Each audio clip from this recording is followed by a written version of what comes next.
You ask Tiger to solve. This deals with linear equations with one unknown. The final result is x equals 2400. Let's solve it step by step.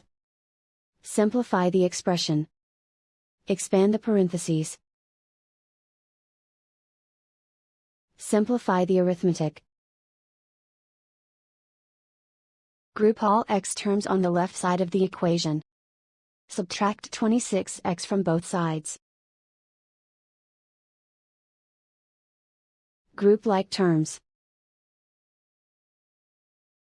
Simplify the arithmetic.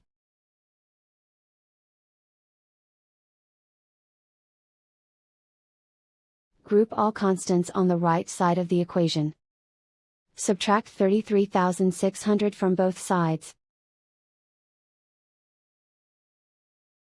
Simplify the arithmetic.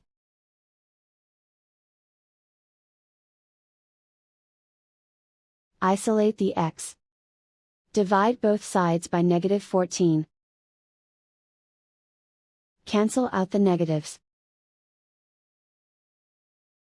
Simplify the fraction. Cancel out the negatives. Find the greatest common factor of the numerator and denominator. Factor out and cancel the greatest common factor. And so the final result is x equals 2400.